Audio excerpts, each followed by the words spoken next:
சரி சரி, அதெல்லாம் விடு. எவ்வளோ நேரம் ஆனாலும் பரவாயில்ல, நான் ஃப்ரீ தான். இங்கே வெயிட் பண்ணுறேன். யாரும் எனக்காக வெயிட் பண்ண வேண்டாம். நான் ரோட்ல நின்னா உனக்கு என்ன வந்துச்சு? உன் வேலையை பார்த்துக்கிட்டு கிளம்பி கிளம்பி போய்கிட்டே இரு. Auto auto. அண்ணா, நீங்க டி நகர் போறேன்னு சொன்னீங்க. இல்லம்மா, தனியா இருக்கிற, ராத்திரி நேரம், இது வேற ரொம்ப மோசமான ஏரியா, நிறைய பொறுக்கி பசங்க வேற இருக்காங்க. யோசிச்சு பார்த்தேன், அதான் மனசு கேட்கலமா, வந்துட்டேன். பாத்துருடி, மோசமான ஏரியாவா, நிறைய பொறுக்கி பசங்க வேற இருப்பானுங்க. ஏய், போனெல்லாம் வைக்காத, அப்படியே போ.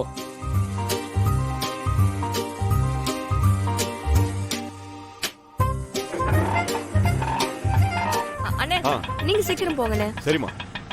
இங்க நிறைய பேரு பொறுக்கிக்கிட்டு இருக்காங்க.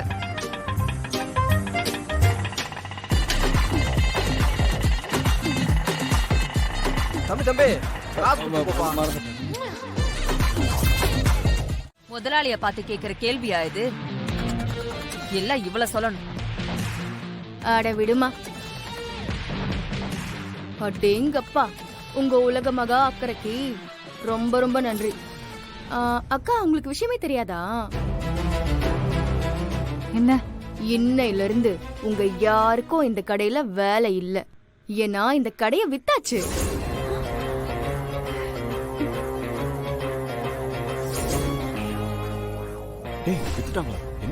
அட்வான்ஸ் கொடுக்க ஆள் வந்துட்டு இருக்காங்க. அதுக்கு முன்னாடி நான் வேணா ஒரு ஐடியா தரேன். நீங்க எல்லாரும் வேணா ஒண்ணு பண்ணுங்க.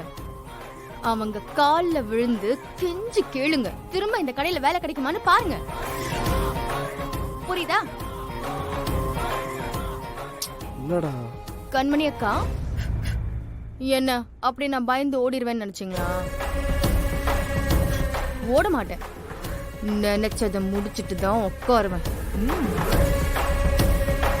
அக்கா பாருங்கக்கா, அங்க உங்க புதுக்கடையில மொத்த பேரும் என்ன நடக்குதுன்னு தெரியாம முழிச்சிட்டு இருப்பாங்க. போய் தகவலை சொல்லுங்க. போங்கக்கா, போங்க போங்க.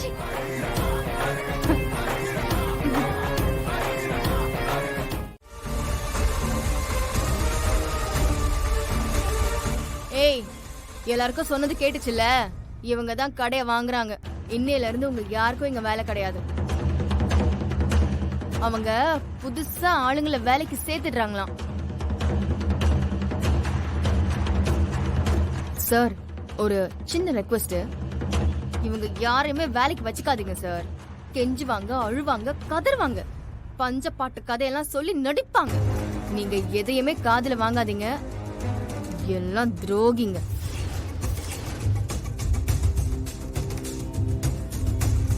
நீங்க புது ஆளுங்களை சேர்த்துக்கோங்க சார்.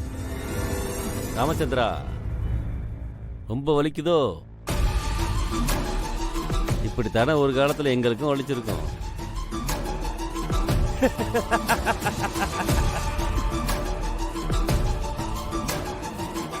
டேய், ஊருக்கு போயிட்டு வந்தோன்னே இந்த போட புடுங்கி வீசணும்டா. அண்ணா, இப்போ எப்படிங்க போட்டுறேன்? ரிஜிஸ்ட்ரேஷன் முடிட்டும்டா, அப்புறம் செய்வோம்.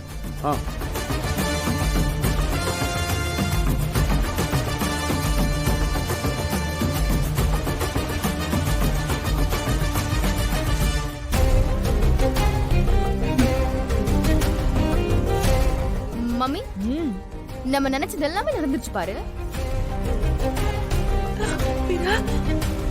பணம் மொத்தமா நம்ம கைக்கு வரப்போகுது. எங்கெல்லாம் ட்ரிப் போகணும்னு பிளான் பண்ணுமோ எல்லா இடத்துக்கும் போலாமா?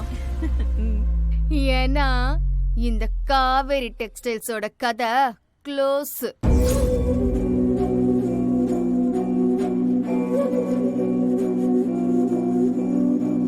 மாமா, போலாம். நானும் அப்பப்போ அவங்க கிட்ட கொஞ்சம் பணம் வாங்கியிருக்கேன், வட்டிக்கு தான். ஆனா வட்டிக்கு மேல வட்டியை போட்டு வாங்கின தொகையை விட பல மடங்கு பெருசா மாத்தி வச்சிருந்தான். அவனுடைய நோக்கம் என்ன தெரியுமா? அந்த பணத்தை திரும்ப கொடுக்க முடியாத போது நாம போய் அவன் வீட்டு வாசல்ல நிக்கணும், எப்படியாவது அவங்க நம்ம கடையை எழுதி வாங்கணும். இதுதான் அவன் நோக்கம். ஒரு கட்டத்துல அவங்களோட சூழ்ச்சி எல்லாம் புரிய ஆரம்பிச்சது. அப்புறம் காவேரியோட நகையெல்லாம் வித்து மொத்த அசலையும் அப்படியே அவன் மூஞ்சில தூக்கி எறிஞ்சு. ஆனா அதை அவனுங்க எதிர்பார்க்கவே இல்லை. அவங்க தொழில வட்டிக்கு பணம் கொடுத்து எழுதி வாங்க முடியாத ஒரே சொத்து நம்ம கடை தான்.